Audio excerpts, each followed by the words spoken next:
To episode 5, Dust and Shadows, and I was obviously hyped for this episode more than I've been for any episode of this season, except for the premiere. I was definitely really looking forward to the premiere, but this episode in particular, I was hyped for, because as you guys know, the twist last week, I think, was an ingenious twist. I had no idea really where they were going with it, and I never thought the Shadowhunters would surprise me as much as that really did. And, you know, back in season 1, I found this to be an extremely average show. But as you guys know, this season has really, I think, been knocking it out of the park. I mean, they have been going in completely the right direction with character and story, and I will definitely admit this episode was a bit of a disappointment. I definitely will say that, because this was my least favorite episode this season. That's not to say it wasn't great, because this still was a great episode, but I feel like because of how great the first 4 episodes were, I was a little bit disappointed with this one overall. There are some things that didn't make a ton of sense to me, but I am still gonna get into it. I really did enjoy this episode. I thought there was some really highly compelling stuff going on. I just felt like it wasn't as just the momentum. The momentum was definitely there. It wasn't that. It just felt like the quality and the amount of writing, it just wasn't as good in this episode, and that's understandable. When you have a major death like Jocelyn, it's kind of hard to overcome it, and I'm hoping that, at least right now, that the writers do have a plan, because right now it seems like they do, but let's just get in this episode, because I definitely do want to talk about it, and I don't want to ramble on any longer, and I really do love the way this episode starts, because we see in the very beginning of the episode that Alec, as we know, is the main cause of Jocelyn's death, and he is tormented with grief. He's shooting arrows from the roof of the Institute down to the streets of New York, and this scene, I think, would have been great if it wasn't for one problem: the music. The music in this scene, I just didn't like it. It didn't work for this, it didn't go with the tone of the scene. It felt like this was just random, free-form music they put in here, and it didn't work. Most times I don't complain about the music, but the music actually did very much affect this scene. It's a great scene on its own, but it didn't really need all this, it could have had more dramatic music, and Jace finds him, tries to convince him to come back inside, but Alec believes that he's responsible for the death of Jocelyn, his parabatized mother, and that's why he's really upset, because this isn't just Clary's mother, this is also Jace's mother, who of course is his parabatai, and he really feels that he's betrayed Jace because of it, and, you can tell that Alec is very hard on himself for it, and he activates a rune to jump from the roof to the street, telling Jace that he alone should be blamed for her death, and Jace lets him run, and I like the way that Jace is trying to convince him as to what's going on, and you can see that Jace, I wouldn't say that he's not affected by what's going on. He's more just kind of confused. He really doesn't know how to feel, and that's completely understandable, because Jace has been so MIA, from the Institute for the past, 3 or 4 episodes. Now that he's back, he really doesn't have much of a reaction, because he really doesn't know how to feel, and I think it was definitely one of the more interesting aspects of this episode, and Alec's arc especially was something I really did like. So Simon's then reciting Hebrew prayers with Clary, who still needs to find Luke, and by far Clary is the best part of this episode. I love the direction they take with her, but she's talking to Simon about how hurt she was after Simon's death, and she realizes that just like she did with Simon, she could also try to get Jocelyn back from the dead, because if it worked with Simon, it'll work with Jocelyn, right? We don't really know where this is going, and Simon tries to rationalize Clary's plan and tries to talk her out of pursuing the idea, saying that she doesn't know how much he loves her, but sometimes there are just things that she has to accept. As we know, Simon did not want to be brought back from the dead. The second that he felt like this was Clary, that he felt really bad, and he was mad at Claire, because he didn't want to be back from the dead. He wanted to die, and I like that he's telling Clary that she really needs to think about this, really do what she feels is right, and bringing back Jocelyn might not be the best thing to do. But they decide to go to Magnus anyway, who outright rejects Clary's wishes, and again, that's understandable, they don't know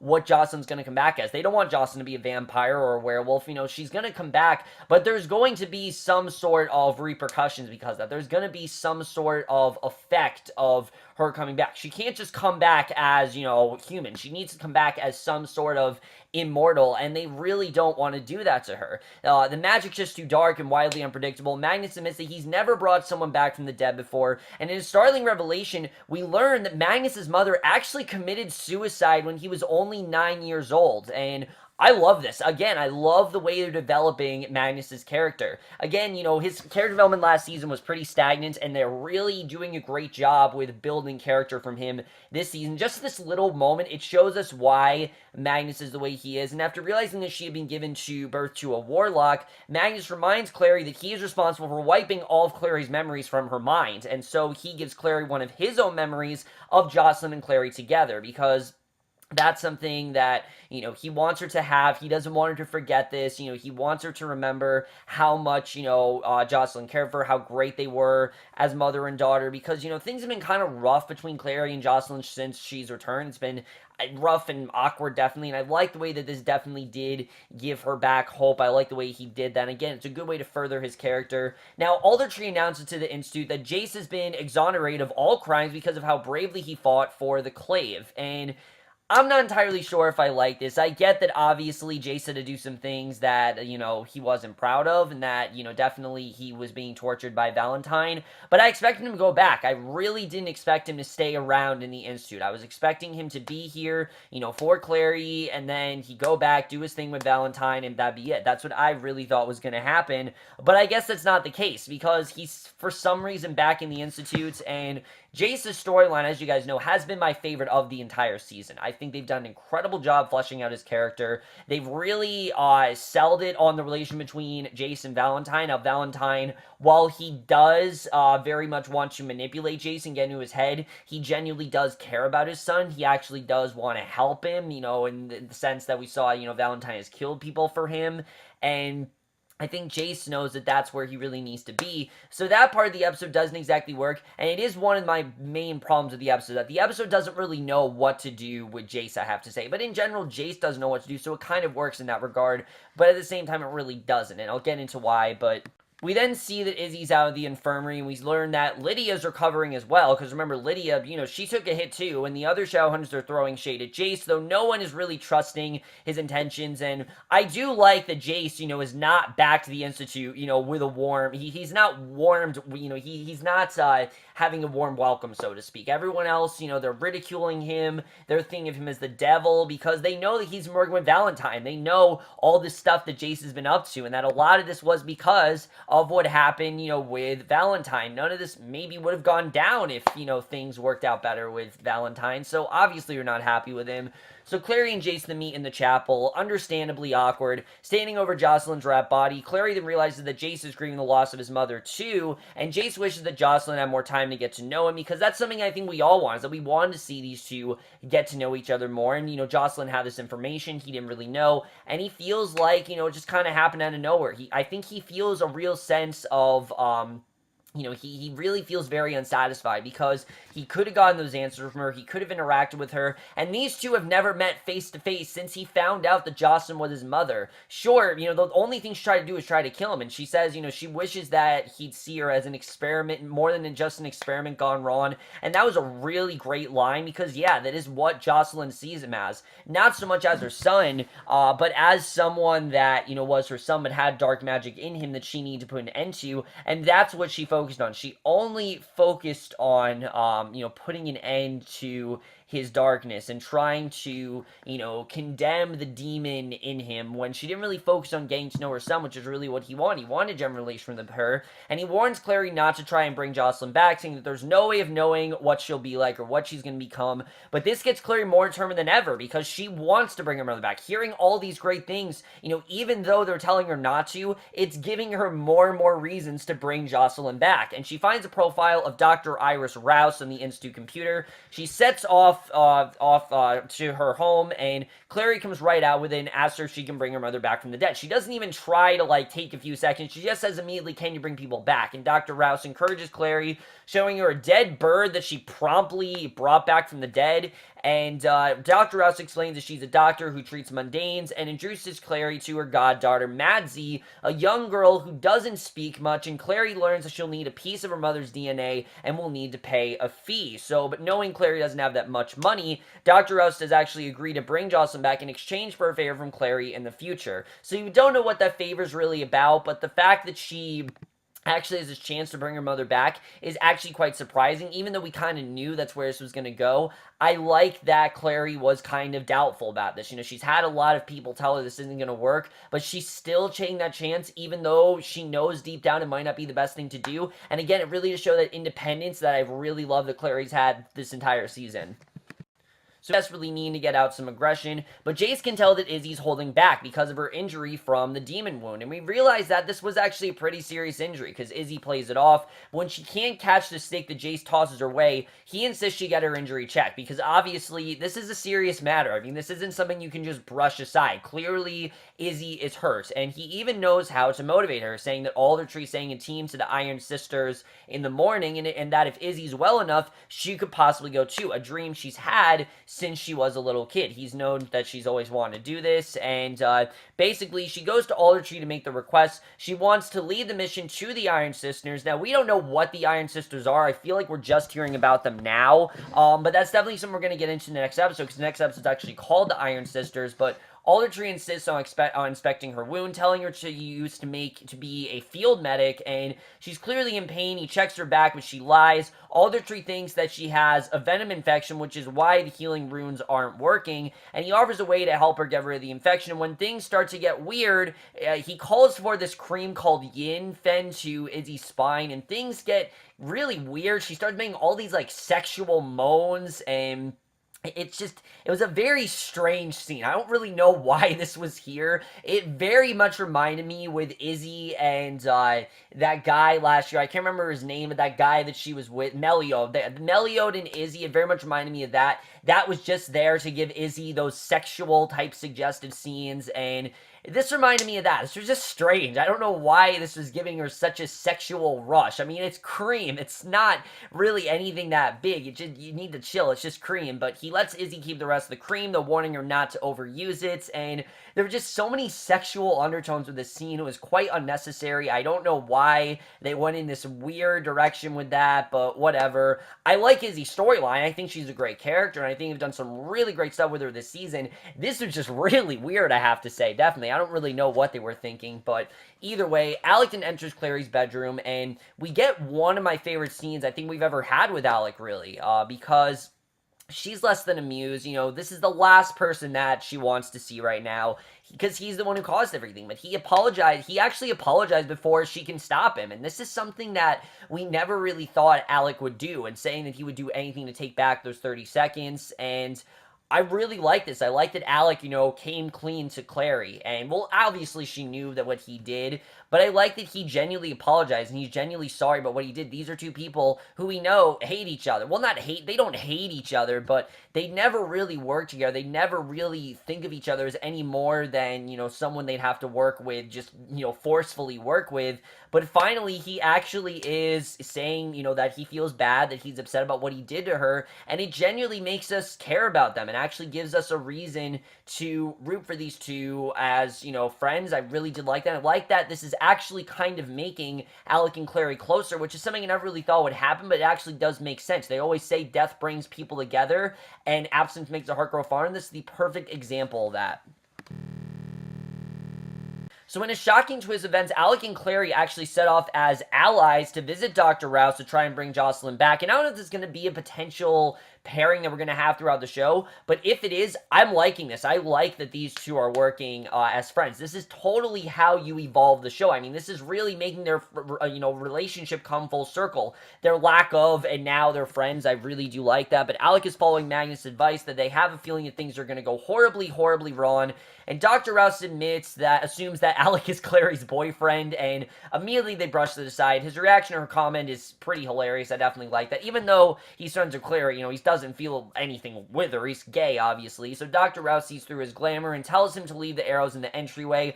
Clary's then brought Jocelyn's hair for the spell, and Dr. Rouse wants a drop of Clary's blood for their paperwork regarding the deal, telling Alec to wait downstairs. Alec then immediately steps into protective Big Brother mode and demands to see the woman's credentials, vowing not to leave Clary's side, and I like this overprotective side of Alec. It was just something we didn't really get to see, and Clary convinced him that she'll be okay. He sits in the foyer, guarded by the tiny Madsy, and we then see Simon's mother, who demands to know what's going on with him, and Simon finally actually tells her. Finally, after so much weight, he finally tells her straight out that he's a vampire, and he speaks quickly about this death and revival. He's desperate for her approval, and she feels at first that it's a prank. That's what she feels. She thinks that this is all a prank because I guess he's pranked a lot, but then she thinks that he's serious, and she hugs him close, and she's clearly under the impression that he's having a psychotic break, that this actually, isn't happening, that he's not actually a vampire, and I get why they did it, obviously, because there's that fear that Simon's going to lose his mother at any point. He's going to forget her memories. Sure, I understand that, but I just don't know if now is really the time. We just had Jocelyn die. I feel like this episode would have been better if Simon was just kind of dealing with things and kind of conflicting with what to do without actually making a full-on decision about telling his mother that he was a vampire. Just don't really feel we needed that in this episode. I get why they did it. I'm not upset about it. I just felt that it was a bit rushed. This was something they could have easily saved, I think, for the second half of the season. Right now, though, I like that she doesn't believe him. I like that she knows that, she thinks he's having a psychotic break, and I like the direction that that's going right now. But Clary then puts Jocelyn's hair on the table and is told to think of a positive memory of her mother, and Dr. Rowson starts her magic. The bird from earlier in the episode is summoned to the room, flying into the window until it breaks. Dr. Rowson grabs the bird, snaps its neck, throwing its body to the ground among the broken glass, and Clary realizes that Dr. Rouse is hiding something, and she stops the spell because she knows that obviously what she wants from Dr. Rouse is not what she's going to get from her, and she's really starting to see through this facade. Dr. Rouse is not at all who she appears to be. There's a lot more going on with her, and what's going on with her is truly pretty insane. So Jason tells her to keep the rune a secret, and when Alec and Izzy appear moments later, Clary pretends as though nothing had happened, that, she just had a conversation with Dr. Rouse, and that was it, and basically, we see that everything seems to be okay with this possession. So I like the way that was done. I thought that was definitely interesting. I don't know if Claire's going to tell him about it, but Simon's mother then calls a doctor saying it's a medical emergency. She walks in on him eating a live rat with his fangs out, and he's mortified. I mean, now his mother already thinks that he's crazy. Now she's going to think he's even more crazy, and at the Institute, Izzy applies more of the cream, which is giving her an addicting high, and I don't know where this is going. If they're really going this addiction with Izzy, where she's going to get addicted to this cream, and she's going to start to act sexual and things like that, I don't know how I'm going to feel about that. It feels like they're going in a Laurel Season 2 Arrow direction with her, and I don't really know if I'm okay with that. I mean, part of, that kind of killed a lot of the character. I know a lot of people like that character now, but back then a lot of people hated her, and I hope they're not going that direction with Izzy, because it very much seems like that's where they're going, but we'll have to see.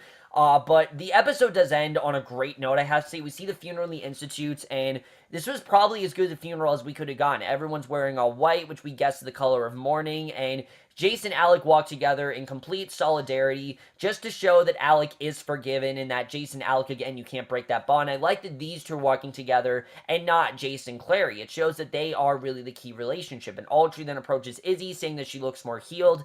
Izzy wants to know where Luke and Simon are, but Aldrich says the Claves still won't allow them inside, and Clary enters the chapel. Jace offers his hand, but telling her not to let go. Clary's supposed to announce her mother's name, but she's unable to speak the words and falls into Jace, who recites the name Jocelyn Fairchild for her, and Alec is also in tears. Clary then walks over to him sobbing, and the Silent Brothers then move their steel over each corpse. They use a rune to send the fallen Shadowhunters' souls out of their bodies, and it's a very powerful scene the way this was done. You could tell how hard this was for Clary to do, but the way that was done was just really beautiful. It was a very nice send-off to Jocelyn, and really does make it feel like this is it. Like, Jocelyn truly is dead. We might not see her again. It's crazy to think about, but in the final scene, this was pretty crazy. We see Luke, who, throughout the whole episode, we had no idea where Luke was at all, and he's in the woods, he's under the moon, and he's covered in blood. His bones then snap in his arm as he starts to transform into a werewolf, and who knows what's going to happen there, but that is the way this episode ends. Let's get into this episode and where I think really what's going to happen here. So, while this episode I don't think was nearly as well written as the past 4 episodes have been, this still was a pretty eventful episode. I mean, a lot really did go down in this one, more than needed to, but I still really did enjoy it, and there's definitely still a lot of possibilities for what could happen this season. Now, let's first talk about what's going on with Clary, because sure, she did conquer this, get rid of this demon for now. The demon seems to be exorcised, and it's out of her, and it seems like everything's okay.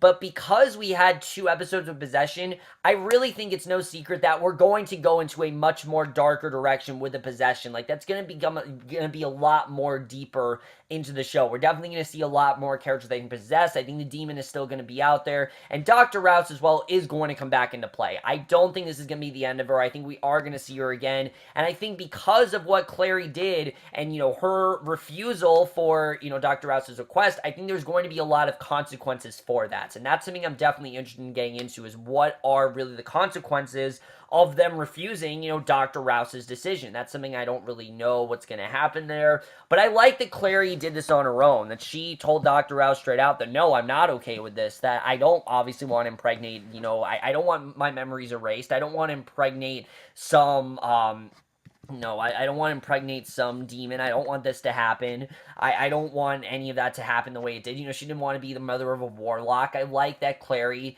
refused that, and she realized that, yeah, there are some lines that she's not willing to cross, and she needs to think rationally, and I like that she still thought rationally in the end. She actually realized that, no, what the hell am I doing here? I can't do this. And I really did like that Clary realized that at the end of this episode. I thought it was definitely very well handled. But where are we really going now with Clary? Because Jocelyn seems to be dead. It doesn't seem like there's any sort of sense of getting her back. I don't really know what's going to happen there. But I don't think this is the end of Dr. Rouse. Like I said, I think we are definitely going to see her again. As well as Madsy. I hope we see Madsy again because she's a very compelling character. Just the fact she's not talking, but there's clearly stuff going on with her. I'm very interested in finding out more about Madsy. And Alec in general seems very intrigued by her. So I'm pretty sure we definitely are going to see more Madsy before this season ends. I don't know if it's going to be before this half season ends.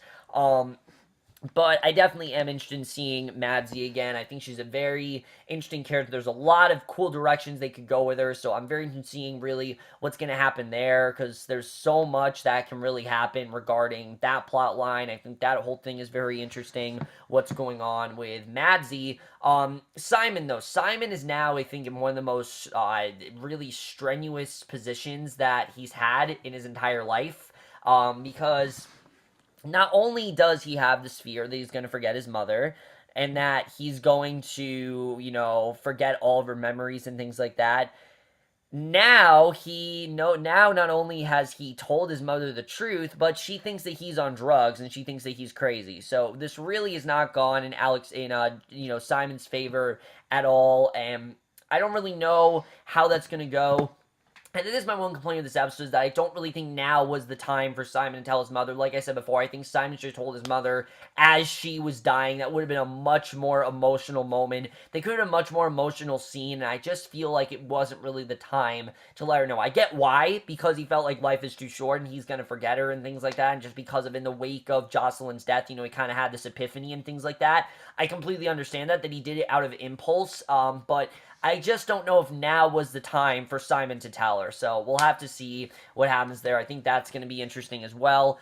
Jace, I don't know where they're going with him. I really have no idea where they're going with Jace now. Now that Jace isn't with Valentine, it's clear that people are still not a fan of him. They want him gone. They don't want him in the Institute. Alder Tree still feels that he's, bad for what he did, and that he should be, rotting in jail, and he should be dead and all these things. But Valentine is still out there. There is no, they did not defeat Valentine. He is still out there, and he's going to try to get Jace back. So I'm hoping that pretty soon we see those two working here, because as I said before, I don't want Jace and Clary to be this close. I feel like they need to be kept apart, because they're going through their own separate character journeys, and I don't really know where they're going with that. So that's something I'm definitely interested in, is what's going to happen there between, Jace. It didn't really seem like they knew what to do with him this episode. He was there, he had scenes with Clary, he had that scene with Alder Tree, but it just doesn't seem like they know what to do with him, and that very much sucks, since he really was the crutch that led us into this season. That was the thing that made the season better, and I'm hoping that they continue to give him that great plot line, because he did a really good job with that. Alec, I actually really love seeing Alec and Clary work together. I'm interested in seeing if we're going to see more of a dynamic between these two, if these two are going to work together more, if they're going to be more friends. I mean, this really has brought them closer, and that's something that I really would have never guessed. I would have thought that Clary would have, hated Alec for this, and that she would have wanted nothing to do with him, but no, he apologized to her. Things seem to be okay with them, so maybe they actually will possibly forgive each other and possibly start a friendship. That's something I'm definitely interested in seeing, is where Alec and Clary are really headed. I like that friendship overall. And then Luke as well, we see that Luke is obviously much more erratic, and I think he definitely is, his anger is going to get the best of him because, Jocelyn died, and that's something that obviously is very hard for Luke to bear, and it's something that he doesn't really know how he's going to react, how to react to, and I think that's definitely making him, his transformation, it's a little bit more uncontrollable because of what happened, and I'm interested in seeing what's going to happen with Luke. I think he's going to make some irrational decisions that are eventually going to bite him in the ass, but again, this is in the wake of the woman that he loved most, the woman that all season long he did everything to protect. Everything he has done up till now in the show has been for Jocelyn, and now that Jocelyn's dead, where is Luke gonna go? He's really feeling like he doesn't have a purpose anymore, and I'm interested in seeing what's gonna happen there. My one thing is Izzy. What's going on here? I don't understand this at all. This cream that Aldertree gave her, that's giving her this, sexual awakening, and is making her feel all these, these feelings. I don't know where the hell they're going with this. Why is she addicted to this cream? Why did Aldertree give it to her? This could either be really interesting or it could be really silly. And right now, it's really silly. I don't know why this is here. It seems like it was only there to give Izzy something to do in the episode. And I don't really know what's going to happen with that. But Izzy is going to have a much bigger focus next week, because next week actually is going to be meeting of the Iron Sisters, who, like I said, I think they're definitely going to be a character that ends up helping these characters, that ends up helping everyone late in the game. I think that definitely is going to happen. I think that the one thing, the silver sword that Valentine wants, that's going to be the quintessential Mortal Cup of this season. I think that's definitely where we're headed with that. Overall, guys, I still really did enjoy this episode. I don't think this is nearly as good as some of the other episodes have been. I think we've had much stronger episodes this season, but this still was a really well-done episode. I still really thought there was some really great stuff going on here. Besides Simon, telling his mother too early, and them not really knowing what to do with Jason, and whatever the hell's going on with Izzy, I still really enjoy this episode. I think they handled grief really well here, and I am still going to, even though this was my least favorite episode this season, I am still going to give Shadowhunters Season 2, Episode 5, Dust and Shadows, a 4 out of 5 or a B+. So over, guys, my review, Shadowhunters. Let me know what you guys thought of this episode overall. Loved your thoughts on it. Do you like where they're going with the show? Where do you really think you're going to go after Jocelyn's death? And that's in my review. Hope you guys enjoyed it. We'll see you guys in my next video, which will be for a series of unfortunate events, and I will see you guys for that. Okay, bye.